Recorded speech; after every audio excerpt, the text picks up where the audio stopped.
My name is Wilbert, and this episode is about something I never thought I'd have to learn the hard way. The world of 9/11 related insurance and benefits for people dealing with cancer. I was down in Lower Manhattan for work. Like a lot of people, I was told it was safe. The air, the dust, the cleanup, the return to the streets and buildings. People said, "You're fine. It's okay." And when you're trying to keep your job, keep your life moving, you want to believe that. But here's the thing. It wasn't safe. Not for everyone. And especially not if your body ends up paying the price years later. Wilbert, when you say you were told it was safe, what did that actually look like day to day? Was it official statements, supervisors, co-workers, the news? It was all of it. You'd hear it from people in charge, from the general talk around the area, from the vibe that we were supposed to just get back to normal. And I'm not here to argue what anyone meant by it. I'm saying how it landed for workers like me. It landed like, stop worrying. Get to work. Years go by. Life happens. And then you get hit with a diagnosis you never expected. Cancer. And now you're not just fighting for your health. You're fighting to prove why you're sick. That part is hard for people to understand. They hear benefits and assume it's straightforward. But you're describing a second battle. Exactly. The medical battle is one thing. The paperwork battle is another. And sometimes the paperwork battle feels like it's designed to wear you down. Like if you're exhausted enough, you'll just stop asking. Let me say something clearly. When you're suffering from a 9/11 related disease, you're already dealing with fear, pain, appointments, treatment, side effects, bills, time away from work. The last thing you need is a system that makes you feel like you're on trial. When did you realize it might be connected to being in Lower Manhattan? Not right away. That's the tricky part. A lot of people don't put the pieces together at first. You just know you're sick. You're trying to survive. And then you start hearing about other people from that area, from those jobs, getting similar diagnoses. And you start asking questions you never wanted to ask. And then comes the benefits process. And if you've never dealt with it, let me paint a picture. It's forms, documentation, timelines, proof of presence, proof of illness, proof that you were where you say you were when you say you were there. If something is missing, you can feel like you're pushed back to the start. So if someone listening right now is thinking, that sounds like me, what do you wish you had known on day one? I wish I had known to treat it like a long-distance race, not a quick errand. I wish I had known to keep a folder for everything. Every doctor's note. Every test result. Every letter. Every day missed from work. Every email. I wish I had known that being sick doesn't automatically make the process gentle. And I wish I had known you have to advocate for yourself like your life depends on it, because sometimes it feels like it does.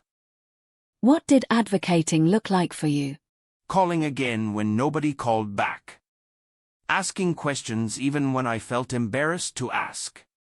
Telling my story over and over, even when it hurt to repeat it. Tracking what was submitted and when. Not assuming that because I sent something, it was received correctly or filed correctly.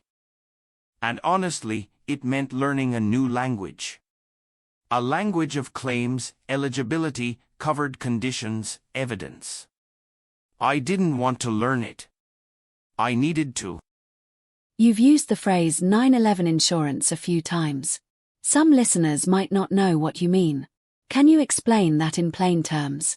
When I say it, I'm talking about the benefits people try to access when their illness is tied to what happened around 9/11 and the aftermath. For a lot of us, this becomes the way we can afford care, stay afloat, cover treatment, and not lose everything while we're dealing with cancer. It's not about getting something extra. It's about getting help for something that shouldn't have happened to us. And the emotional side of it. Because it sounds like you're not only dealing with cancer, but also with being dismissed. That's real. The emotional part is heavy. When you're told it was safe, and then you get sick, it can make you feel angry.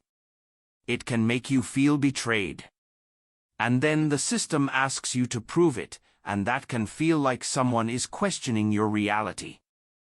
There were moments I thought, do they think I'm making this up? And then I'd look at my medical appointments and my body and think, who would choose this? If you could speak directly to someone who's just been diagnosed and suspects it could be 9/11 related, what would you tell them tonight? First, I'd tell them, you're not alone, even if it feels like it. Second, don't wait to start gathering your records and your proof.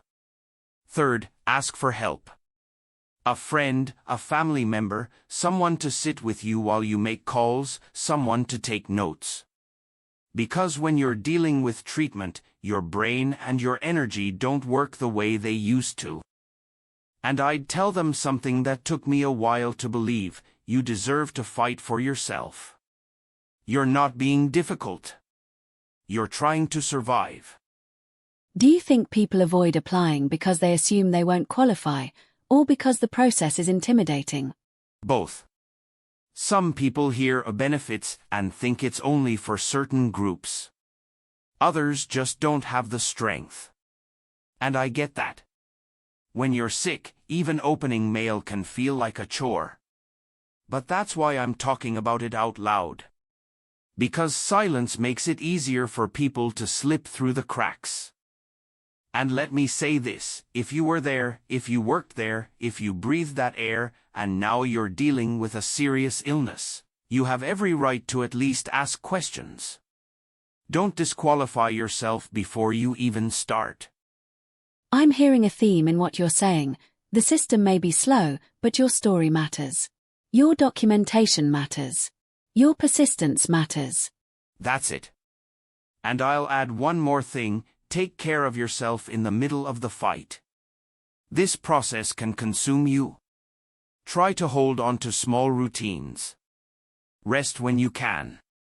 Let people show up for you. You're not meant to carry all of this alone. Before we wrap, what do you want this episode to be for people listening?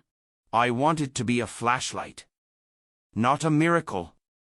Not a full map.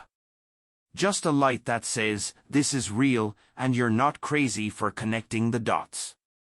If you're suffering with cancer or another serious condition after being in Lower Manhattan around that time, I want you to know there are others like you.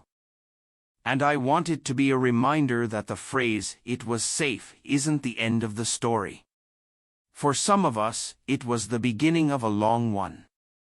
Wilbert, thank you for trusting us with your story and for speaking to the people who might not have the words yet.